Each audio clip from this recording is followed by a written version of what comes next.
जूनागढ़ टीनमस फाटक पर लगातार हादसों के खिलाफ कांग्रेस का प्रदर्शन का ऐलान। 30 दिन में सकल नहीं बना तो होगा रास्ता रोको आंदोलन। गुजरात के जूनागढ़ जिले के वंथली तालुका स्थित टीनमस फाटक जेतपुर सोमनाथ नेशनल हाईवे पर लगातार हो रहे सड़क हादसों को लेकर जूनागढ़ जिला कांग्रेस समिति ने नेशनल हाईवे अथॉरिटी के खिलाफ मोर्चा खोल दिया है। कांग्रेस का आरोप है कि टीनमस फाटक पर वर्षों से सकल राउंडअबाउट नहीं बनाए जाने के कारण आए दिन गंभीर सड़क दुर्घटनाएं हो रही हैं। इसी लापरवाही के चलते 10 जुलाई 2026 को सुबह करीब 8 बजे एक दर्दनाक हादसा हुआ, जिसमें टीनमस गांव निवासी सीडा हाजी अब्दुल्लाह भाई और उनकी पत्नी जेबुनबेन सीडा की मोटरसाइकिल को एक कार ने टक्कर मार दी। इस हादसे में दोनों पति पत्नी की मौके पर ही मौत हो गई।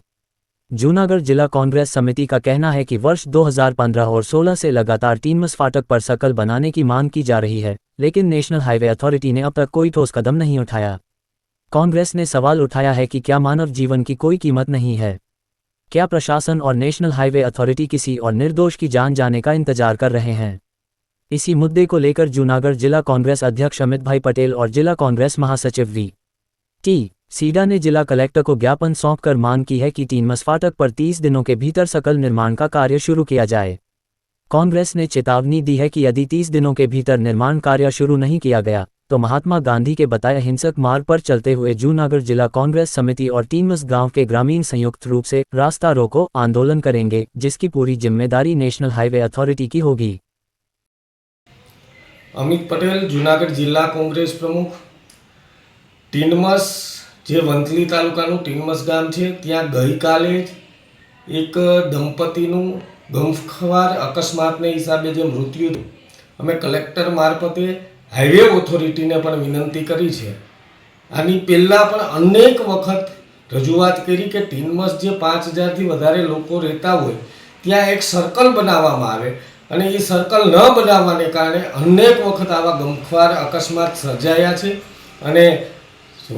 7થી વધારે જીવ અત્યાર સુધીમાં હોમાણા છે। દરરોજ ને દરરોજ એક્સિડન્ટો તો અનેક વાર થાય છે, તેમ છતાં પણ તંત્ર જે આંખ આડા કાન કરી રહ્યું છે, ત્યારે અમારી વિનંતી છે સરકારને કે ટીનમસના વંથલી તાલુકાનું જે ટીનમસ ગામ છે ત્યાં હાઈવે ઓથોરિટી દ્વારા ત્યાં એક સર્કલ બનાવવામાં આવે અને આવા ગમખ્વાર અકસ્માતોને રોકવા માટે અમે ગઈકાલે માનનીય કલેક્ટર સાહેબને પણ આવેદનપત્ર આપ્યું છે અને આ તાત્કાલિક ધોરણે આ જે સર્કલ બનાવી અને લોકોની સુવિધા અને લોકોને ઉપયોગી થાય, લોકોને હેરાન ન થવું પડે એના માટેનું કલેક્ટરને આવેદન આપ્યું છે। નમસ્કાર મિત્રો, હું ટીનમસની જાહેર જનતાને એક નમ્ર અપીલ કરું છું ટીનમસ ગ્રામ પંચાયત વતી કે આજે સવારે જે ટીનમસ ફાટક ચોકડી પાસે જે અકસ્માત થયેલું છે તે ખરેખર એક દુઃખદ ઘટના છે અને આવા અકસ્માત સાસવારે ટીનમસ ફાટક જે સર્કલનો આપણો જૂનો પ્રશ્ન છે એ બાબતે બનતા રહે છે। આજે માનનીય મંત્રી, કેન્દ્રીય મંત્રી મનસુખભાઈ માંડવિયાને પણ આ બાબતે રૂબરૂ રજૂઆત કરેલ છે, તેઓને આજરોજ લેખિતમાં આપેલ છે, તેમજ મામલતદાર સાહેબને પણ આજ રજૂઆત કરેલ છે, પ્રાંત સાહેબને ધ્યાને મૂકેલું છે, પોલીસ સ્ટેશને પણ કીધેલું છે અને હું ટીનમસની તમામ જાહેર જનતાને નમ્ર અપીલ કરું છું કે આવનારા દિવસોમાં આપણે 2-3 દિવસ પછી એક લેખિત આપીએ કે ભાઈ આ જે સર્કલની અમારી લાગણી અને માગણી છે એ ખરેખર વ્યાજબી છે। આજે જે બેન દંપતી પતિ પત્નીના જ્યારે મૃત્યુ સ્થળ ઉપર જ થયેલા છે તે ખરેખર ટીનમસ આખાને એક શોકમય અને આઘાતમાં નાખી દીધા છે, જેથી હું આ મીડિયાના માધ્યમથી, સોશિયલ મીડિયાના માધ્યમથી હું નેશનલ હાઈવેવાળાને એક નમ્ર અપીલ કરું છું કે આપે એક માનવતાની દૃષ્ટિએ ખરેખર અહીંયા એક સર્કલ મૂકવું જોઈએ, જેથી હવે પછી અત્યાર સુધીમાં 8થી 10ના માનવ મૃત્યુ થયેલા છે, તો હવે પછી આ મૃત્યુ ન થાય, જેથી હું તમામ જવાબદાર વહીવટ અધિકારીને એક વિનંતી કરું કે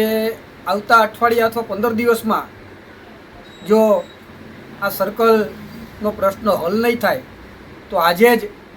તમામ અમારા ગામના આ ચોકડી ઉપર આવી અને આ નેશનલ હાઈવે બંધ કરવાના હતા, પરંતુ અમારી એક નમ્ર વિનંતી અને ગામે અમારું માન રાખી અને આજે આ એક મોકૂફ રાખેલ છે, પરંતુ હું તમામ તંત્ર તેમજ અધિકારી તેમજ પદાધિકારીને એક વિનંતી કરું છું કે આ એક અમારી નમ્ર અપીલ સમજી અને આવતા વીકમાં જો આ પ્રશ્નનો હલ કરી આપો તો આપ સૌનો ખૂબ ખૂબ આભાર. નહીતર આગામી દિવસોમાં અમારે ન છૂટકે આ નેશનલ હાઈવે બંધ કરવાનું ફરજ પડશે, જેવી હું તમામને વિનંતી કરું. જય હિન્દ, જય ભારત.